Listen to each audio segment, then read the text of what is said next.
High guys, welcome back to my YouTube channel. तर कशा आहात सगळे? मस्त मजेत. तर आजचा व्लॉग पण तुमच्यासाठी खूप स्पेशल असणार आहे. आज मी काहीतरी नवीन वेगळं तुमच्यासाठी घेऊन आलेली आहे.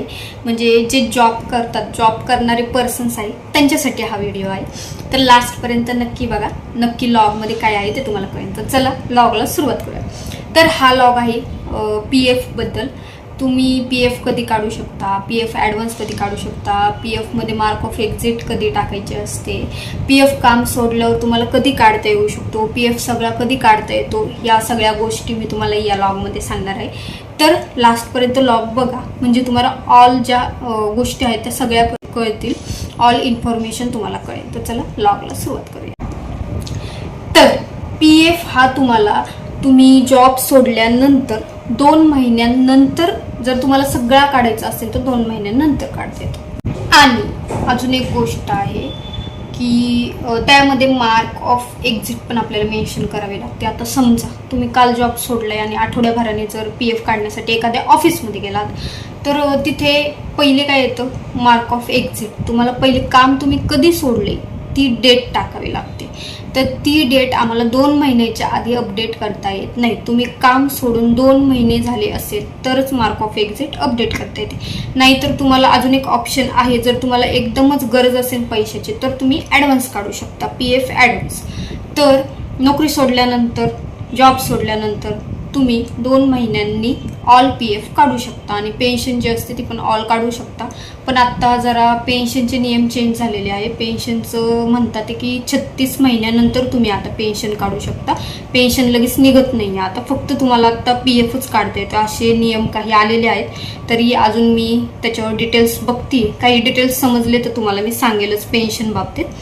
तर PF तुम्हाला मी सांगितलं 2 महिन्यानंतर काढता येतो. आणि ॲडव्हान्स जो आहे, आता ॲडव्हान्सची पण एक म्हणजे लिमिट आलेली आहे. ॲडव्हान्स पण तुम्हाला आता 50 असेल ना तर त्याच्यावर फॉर्म भरताना डायरेक्टली आपल्याला आता जी रक्कम इलिजिबल आहे ती रक्कम येते. आता 50 असल्यावर आम्ही सांगायचो 40-30पर्यंत तुम्हाला भेटेल, पण आता डायरेक्ट इलिजिबल अमाऊंट येते. ते जे म्हणतील तेवढीच अमाऊंट आम्हाला टाकावी लागते, तेवढीच अमाऊंट तुम्हाला अकाउंटला येणार. तर असे काही नियम्स आलेले आहे.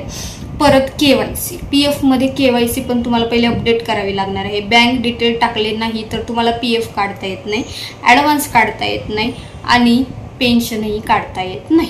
तर पहिले जर तुम्हाला PFला मेसेज येत नसतील किंवा तुम्हाला PF किती आहे काय काहीच माहितीच नाही आहे तर तुम्ही PFचा नंबर वगैरे घेऊन ऑफिसला जायचं, एखाद्या PF ऑफिसला, तिथं नंबर वगैरे द्यायचं, ते सगळं जनरेट करतात आणि तुम्हाला ऑल PFची माहिती कळते. जर KYC नसेल, बँक अकाउंट ॲड नसेल तर सगळं ॲड करून घ्या, म्हणजे तुम्हाला PFचे ऑल डिटेल्स कळतात.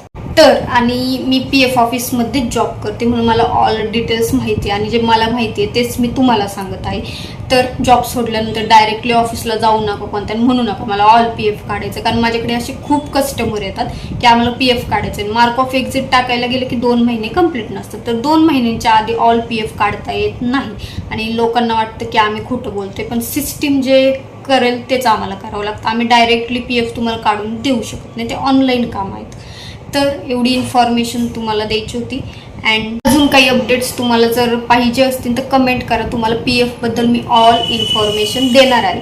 कमेंटमध्ये मला सांगा, तुम्हाला जर काही डाऊट्स असतील तर मी ते क्लिअर करेन. आणि माझं चॅनल सबस्क्राईब करा, म्हणजे तुम्हाला मी जे डिटेल्स देणार आहे ते लगेच कळतील. माझे व्हिडिओज जे आहे ते तुम्हाला लगेच नोटिफिकेशन येईल अँड तुम्ही बघू शकता. तर चलो बाय बाय. व्हिडिओला लाईक करायचं पण विसरू नका. भेटूयात.